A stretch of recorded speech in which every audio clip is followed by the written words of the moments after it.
নমস্কার বন্ধুরা, মল্লিক্স কিচেনে সবাইকে অনেক অনেক স্বাগত।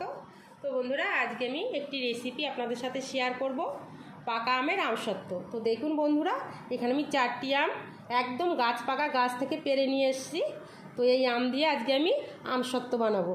তো চলুন বন্ধুরা, রেসিপিটি শুরু করা যাক। আমি এবার আমগুলোকে কেটে পিস পিস করে নিয়ে মিক্সির জারে দিয়ে মিক্সি করে নেব।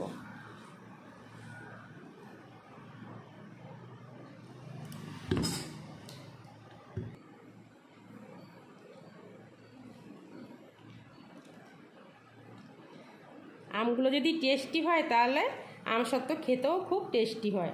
তো গাছ পাকা আম, তো দেখুন কি সুন্দর কালার। আমি একইভাবে সব আমগুলো কেটে নেব।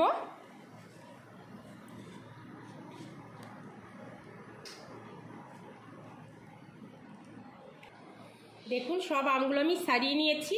এখন আমি একটি মিক্সির জারে দিয়ে আমগুলো মিক্সি করে নেব।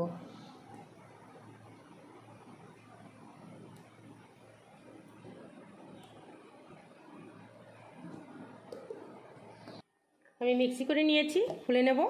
দেখুন কতটা সুন্দর হয়েছে। আমি একটা কড়াই নিয়ে নিয়েছি। এখন আমি আমের পাকগুলো ঢেলে দেব।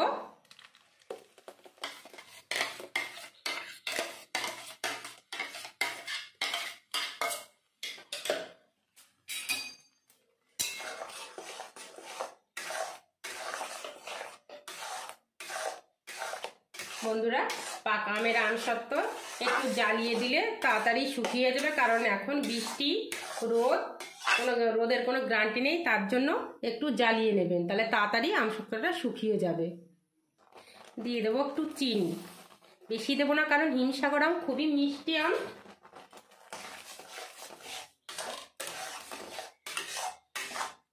এখন বাজারে প্রচুর আম পাওয়া যাচ্ছে কম দামে, তাই বলছি বেশি করে আম কিনে এইভাবে আমসত্ত্ব বানিয়ে রেখে দিন, সারা বছর খেতে পারবেন, কোনো রকম কোনো নষ্ট হবে না।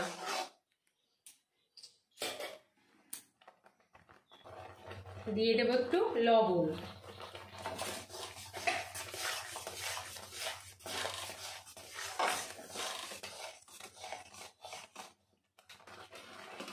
এইভাবে পাকা আমটা জ্বালিয়ে দিলে আমসত্ত্বটা খেতে বেশি টেস্ট হয়।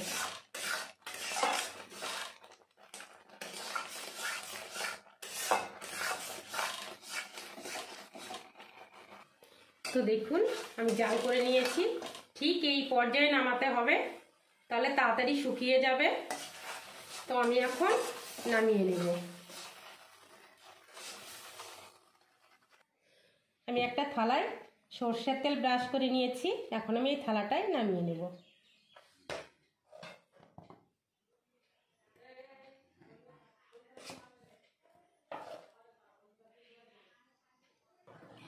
দেখুন থালায় ঢেলে নিয়েছি। এখন আমি রোদে শুকাতে দেব। দেখুন আমি একদিন রোদে দিয়ে আমসত্ত্বটা শুকিয়ে নিয়েছি। এখন তুলে নেব। ভালো করে পাশ দিয়ে চাকু দিয়ে একটু তুলে নেব।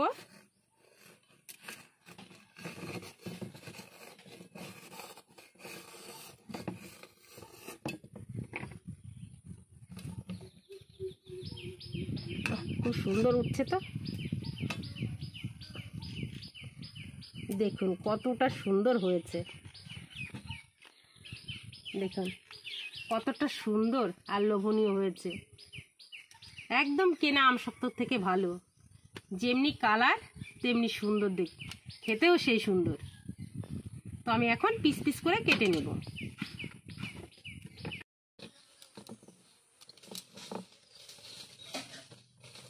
এইভাবে কেটে নেব।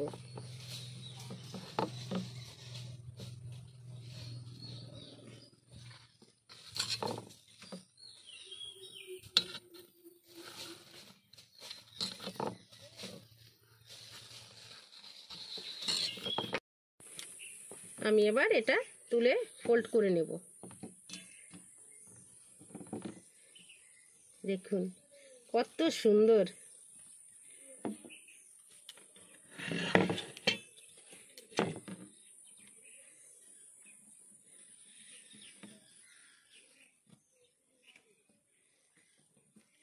কি সুন্দর।